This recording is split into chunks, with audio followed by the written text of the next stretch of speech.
Plainville Farms in Pennsylvania has set a new record. Plainville, a turkey farm that boasted it was certified humane, turns out to be not so humane and not so plain. They've set a new record for criminal farm animal cruelty. And it's all on videotape. Evidence for the upcoming prosecution. That's next on the PETA Podcast.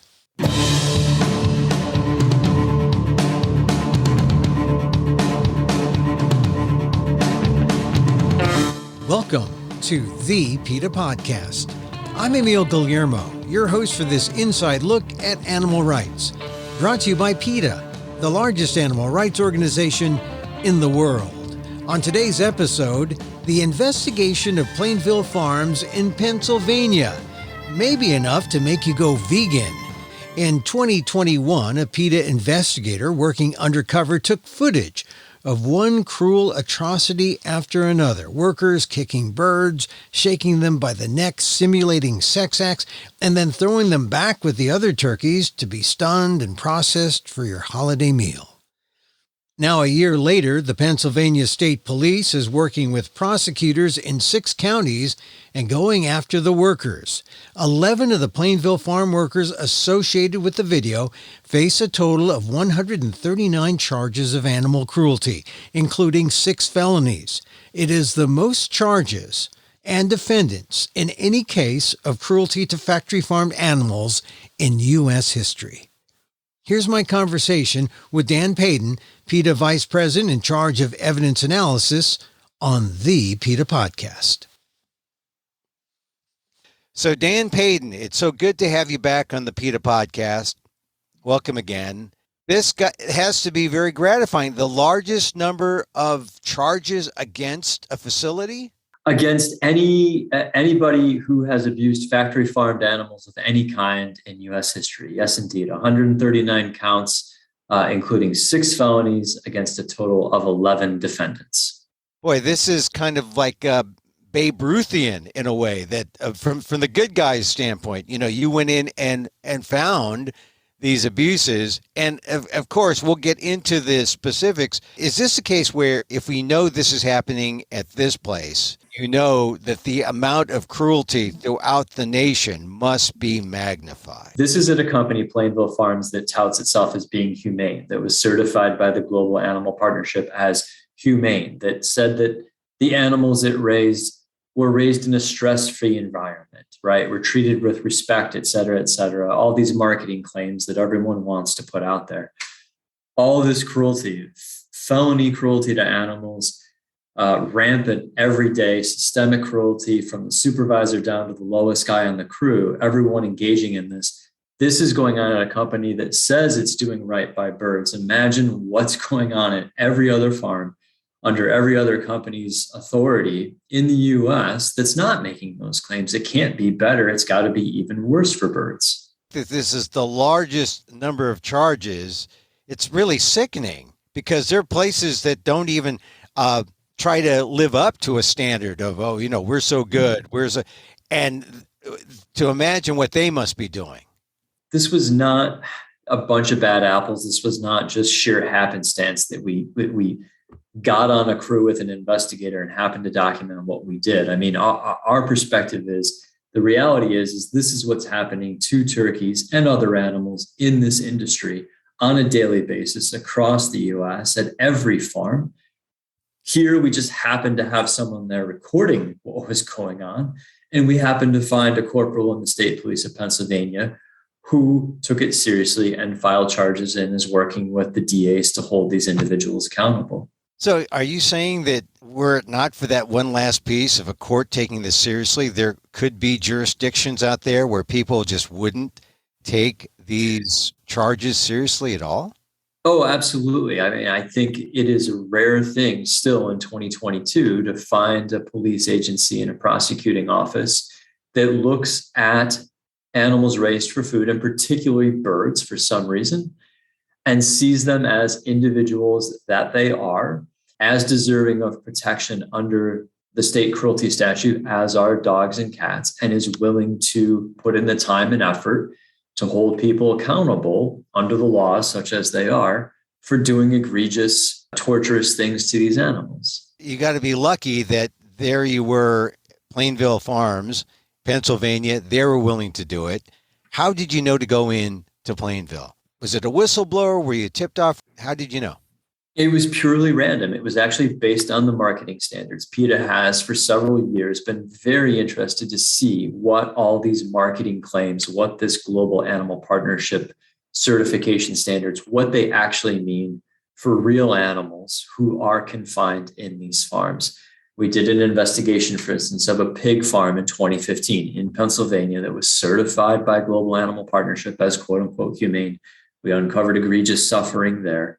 We've long been looking into farms like this. Plainville is one of the more prominent suppliers of turkeys in the US that makes these claims. We happen to have an investigator in the area. He simply got a job. It was utterly at random. He ended up on a crew that was utterly chosen at random for him. And this is what he found. Does it indicate that marketing thing, that this is humanely raised animals, that all that is just a sham? It's a sham. Years ago, I think someone at PETA said that it wasn't worth the paper that it was written on, that essentially it was worth even less than the butcher paper that was used to wrap these animals' flesh at Whole Foods and other grocers that are selling these animals' bodies to consumers. It's worth nothing. I mean, these animals suffer day in and day out, just as animals suffer on factory farms. These Plainville facilities, they look exactly like a Butterball turkey facility. They look exactly like a Conagra or a Cargill or a Jennie-O turkey factory farm. They're the exact same construction. The stocking density is the same. The animals undergo the same sorts of mutilations. And at the end of their short, torturous life, as our video shows, they're picked up, they're kicked, they're thrown, they're beaten onto trucks where they're then taken to a slaughterhouse and hung upside down and are slashed across the throat, just as birds raised for so-called conventional turkey companies undergo. There's virtually no difference between the lives and deaths of these animals in a global animal partnership certified operation and every other one that hasn't paid a little money to have that humane language on their labels. So they pay the money, they get the certification, they get the stamp on their product, and they're fooling the public because the investigator went in there and saw that it was no different from any other place. My standard of comparison is we investigated Avogen turkey farms in West Virginia in 2008. Avogen remains a very prominent chicken and turkey breeding operation. They had a series of factory farms in West Virginia at which they raised birds and eventually sent them to slaughter. This is almost 15 years ago now. And that case resulted in the indictment of 3 former workers on a total of 22 counts of cruelty to animals. And here we are years later at a so-called humane supplier.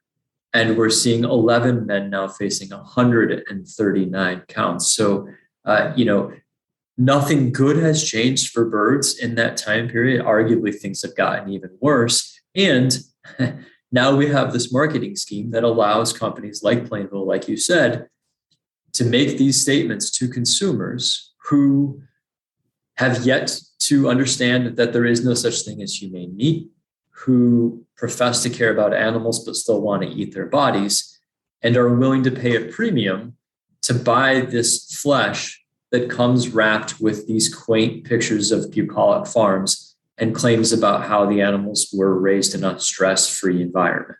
People should just know that when they're buying this, they're not buying anything different from any other kind of product. And I guess the hope is people say, I can't buy this. I have to go vegan.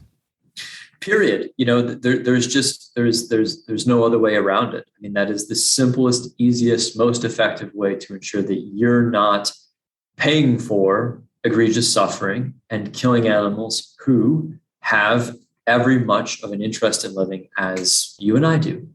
These are felony charges against the 11, right? 11 men.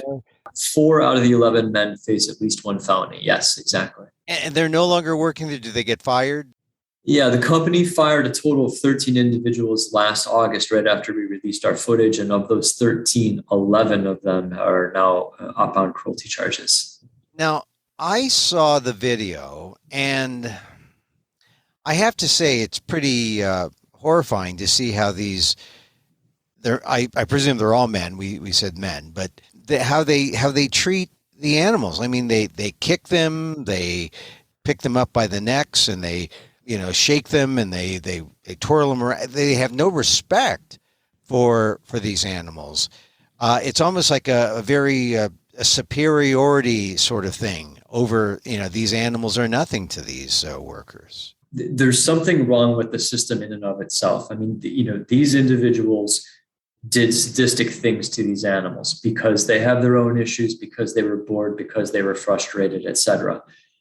At the end of the day, even when you fired these 11 men and 2 others, you still are sending men into sheds every night at Plainville Farms to round up thousands of animals who have been raised simply to grow a large torso and not to develop a skeletal structure to support it. So you have 3-4-month-old turkeys who haven't seen the sunlight, who are lame, unable to walk, probably sick. And when they're terrified and all these individuals come in to round them up for slaughter, they hunker down on the floor. They don't want to walk. They probably can't walk in most instances. And these guys grow frustrated. And that's when you see all this kicking, this rushing, this picking up and throwing. And, in some instances, mimicking sexual acts with the animals, beating them with rods, punching them. The list goes on.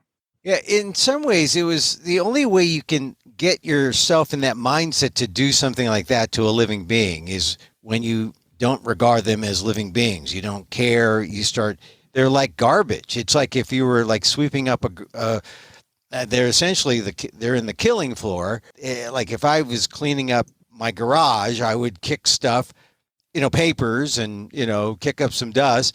It was almost like that kind of feeling that these animals were nothing, and they were just they weren't living beings, although you can see the animals flap wings, but they're also, as you point out, they are bred and raised to have bigger breasts because that's what people like in that product. They like the white meat, they like the white breast meat, and so the animals are defenseless, and these workers just treat them like they're garbage, really. Yeah, it looked in a lot of ways just like a garbage crew coming through and picking up trash and loading it onto the truck to take away. I mean, I think these individual creatures just got in the way of these guys getting home. This is overnight work.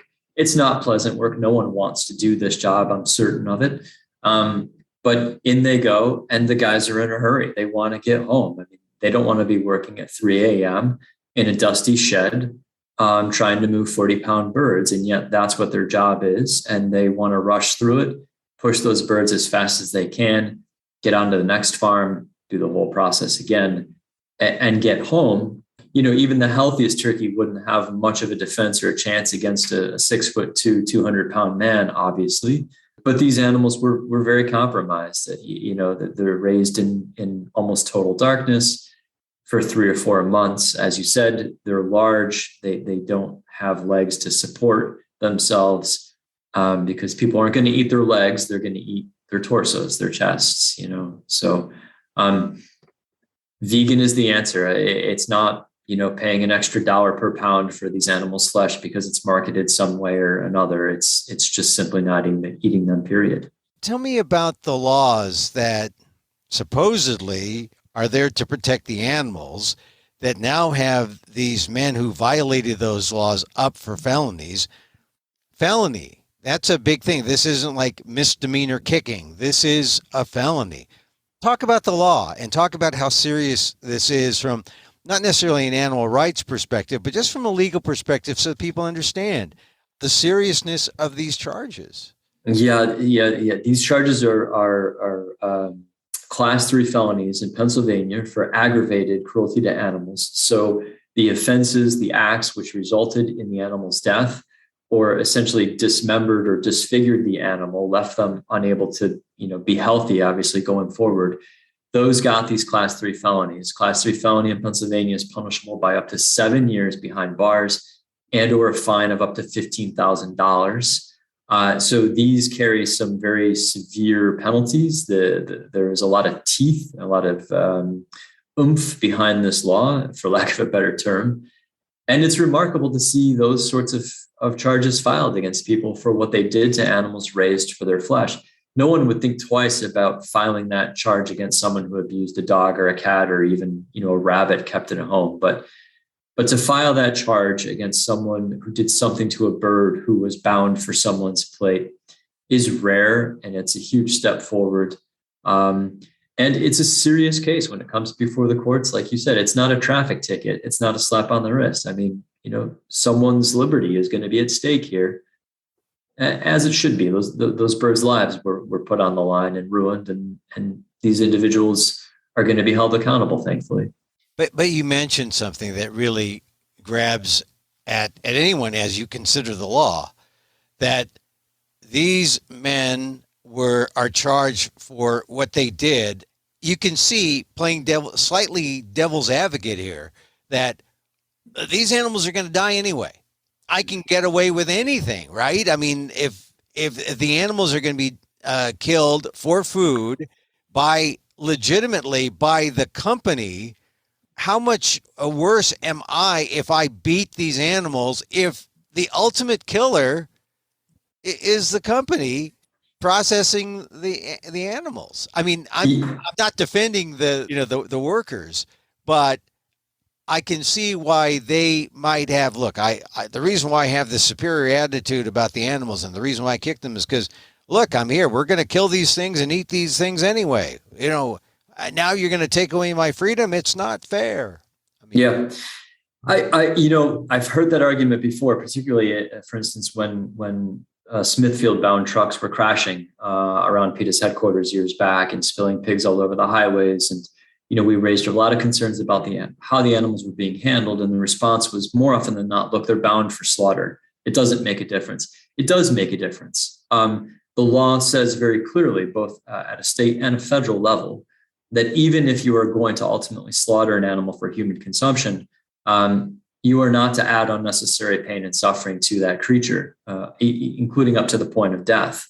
I think even people who eat animals recognize that these animals should be spared anything unnecessary and egregious. The state police certainly recognize that in this case. And to be fair, Plainville Farms does bear a lot of responsibility. They've not been charged. I think they should be, but they've not been charged for anything in this case. But they do bear responsibility, not for slaughtering the animals, but for setting the system up in a way that sends 6 individuals into a barn of 5,000 birds and expects them to get those birds on a truck in 3 hours. I mean, you don't have to be an animal welfare scientist or an animal rights activist to see that that's going to create a lot of pain and stress for animals. And very clearly, it's going to lead to situations where people lose their cool and do stupid, illegal, and cruel things to animals. See, and that's where I was getting at, that ultimately it should be on the company. The company is setting these workers up. The company ultimately takes the lives of these animals. Is that any less cruel than what these workers did? Ultimately, it becomes the company that is the villain here. Yeah, and to go even one step deeper and further, ultimately the company would say, we're here to serve our customers. We're here to serve the public, and the public wants to eat these birds. And we are a company. We want to make a profit. We want to meet a need out there that the public has expressed. So we're just doing our thing, So our president, Ingrid Newkirk, always talks about personal responsibility and how, at the end of the day, no matter what a company says, no matter what law enforcement does or doesn't do, it ultimately falls on each of us as individuals, as consumers, to step up and make choices at the grocery store and in other parts of our life that impact whether or not animals suffer and die for us. Well, certainly the consumer is the reason why the company is doing what it's doing, and it remains their justification until, like you say, consumers say, we're going vegan, we're not eating this, we're going beyond now, we're going to eat the fake stuff because cruelty-free, I mean, that's the ideal way. But until then, the capitalists will understand what the capitalists will understand, and it's profit, it's money. And here's the thing, after your investigation, there were consequences, real business consequences on Plainville. So they are experiencing negative consequences for the exposure of the cruelty. Whole Foods pulled all of their turkey flesh from its store shelves and hasn't returned that there. They did lose their certification through Global Animal Partnership, so they can't tout that. That said, they're still on their packaging touting claims about being humane towards animals. They're still trying to sell that myth, that lie, that you can somehow raise and kill animals in the way that they do and do it humanely. Are they suffering because of the exposure of this case in terms of, profit? Are they taking a hit? Or because I look at the inflation numbers, at this time of recording, inflation is up. One of the chief things going up is price of food, price of poultry. Yeah, I saw that they recently had to take out a $12 million loan from an agricultural company about a month or so ago, before these charges were announced, in order to meet the demand that they feel that they want to meet. So I think there is some struggle there. Clearly, public awareness is key to impacting animals and to affecting change for them, and to sparing them from what's on this video going forward. So I think the video certainly opened a lot of eyes to the plight of birds like this, not just at Plainville, but in that industry in general. I'm certain it turned hundreds of people vegan, which is going to do tremendous amounts for birds going forward, just as much as these charges will, frankly. Yeah, one of the things about the video that you speak of, I saw that, the video, and it's just the matter-of-fact kind of way that these people are going through their jobs. And we talked about it earlier, they're just kicking the birds. And, there's some more abusive things where they're striking forcefully or simulating a kind of a rape thing. But in general, it's just the attitude toward these birds. They're just kicking them and like they're just like as you would sweep a floor, thinking you're sweeping up garbage. And that was actually more striking in some ways, that kind of everyday sort of thing, that this is not about the aberrant behavior. This is about just the general attitude toward animals there at the farm. It was just casual, and it was just par for the course every single night. The supervisor, who's one of the 11 people who's now charged. He faces the second most counts out of anybody. In fact, he was aware of it all and never once reprimanded a single person. And that he actually berated PETA's investigator, who refused to kick birds, who refused to pick them up and throw them, who was trying to respectfully and gently move these animals forward as part of his work for Plainville. And he was told again and again and again, look, there's not time for that. We're not going to do that. And if you want to do things that way, you're going to need to find a different job. So embedded and inherent in that whole crew and in everything that they were doing was, like you said, a perspective on who we see as individuals and as animals, as simply things, tasks, duties, chores, obstacles in the way of getting home a few minutes earlier and going to bed. Well, we're going to have to follow the trial. Is this going to go to trial, or do they plead out? How do these things work out? And is there leniency toward the workers, or do they really press the charges? I'm certain we'll see plea deals. I'm certain we'll see trials. One of the notable things about this is that those 139 counts are spread across 6 counties, because this abuse was documented night in and night out. And this was on a crew that traveled from farm to farm to farm. So we're going to see how this plays out before at least 6 different judges, under the prosecuting abilities of at least 6 different DA's offices. So it'll be real curious to see what happens. I'm certain that someone will serve some time behind bars in all of this. Unfortunately, I think some of these individuals have records of prior offenses, which is going to weigh heavily against them. What's very important to PETA is that Pennsylvania law allows a court to bar someone who's been convicted of cruelty from not only owning animals, but also working with animals for as long as they would face behind bars as a maximum sentence. So in some instances, we're looking at guys who could be told, look, for the next 7 years, you cannot live with an animal, you can't put your hands on an animal, and you sure as heck can't go work with any animal. And if you see prosecution as really geared towards making sure there are no more victims and the offenses have ended, that's key when it comes to a cruelty charge. There could be some things that will focus in on the perpetrators and make sure they don't do this sort of thing again. What about the company? Has any of this changed anything in terms of the company's attitudes toward day-to-day work, day-to-day life for them? I really don't think it has, frankly. I think that they think they can skirt by this and skate by it. They when the charges were announced, they patted themselves on the back for cooperating with state police. I mean, they want to look like the good guys. The reality is they set up the system that allowed this to occur.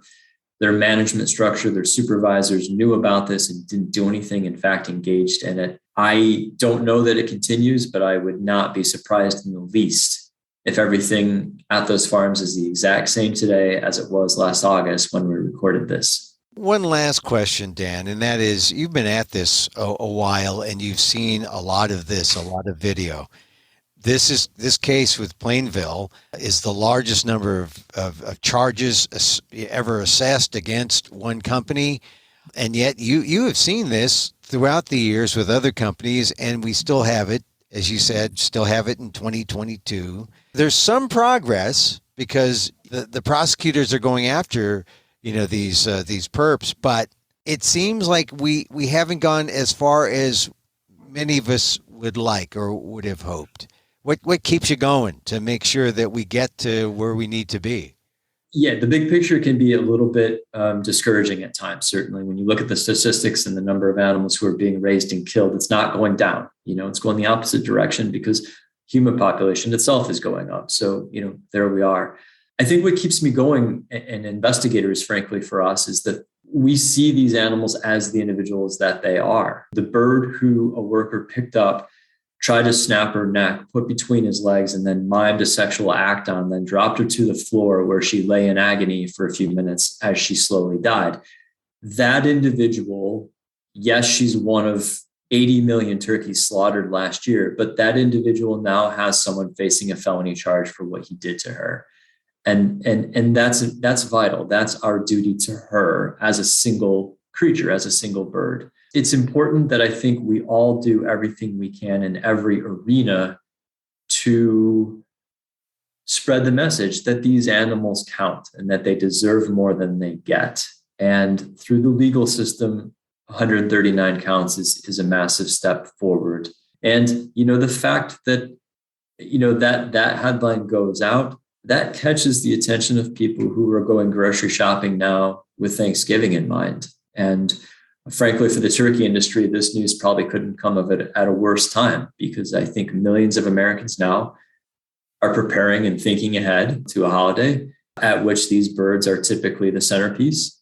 And I'm certain that many of them are rethinking that and looking at plant-based alternatives. And that's what's going to spare these birds more suffering. And you're right about Thanksgiving coming up, because how many millions of birds suffer because of Thanksgiving? Tens of millions of birds just for that one day alone. And so many of them are raised and killed, just for a late November lunch.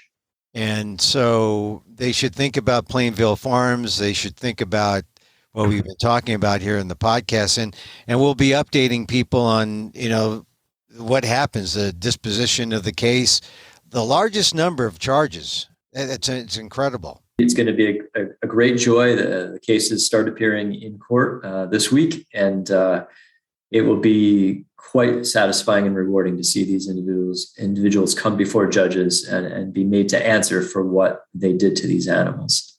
Well, once again, Dan Paden, good work with the investigation. The undercover investigator got a lot of great footage. And it's just we need to see what's going on. in those farms. And that's how we're going to get the progress we want. So Dan Paden, congratulations again. And thank you for being here on the PETA Podcast. Thank you so much.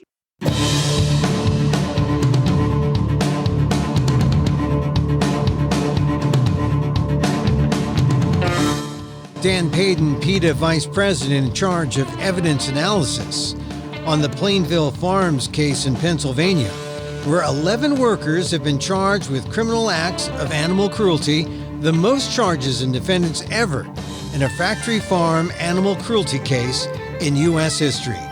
See the video in the show notes. For updates, go to PETA.org.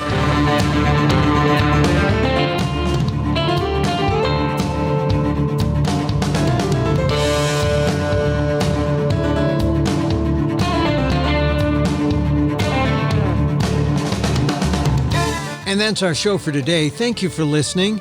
Don't forget to send a link of this show to your friends. Tell them you like the PETA Podcast. Contact us at PETA.org. You can find me on Twitter at Emil Amok. That's EMILAMOK. Or see my vlog at amok.com. Or see my work at ALDEF, the Asian American Legal Defense and Education Fund. That's ALDEF, AALDEF.org/blog. Once again, thank you for listening. Check out all our episodes on your favorite podcast app or on Apple Podcasts, where you can subscribe to as well as rate and review the show.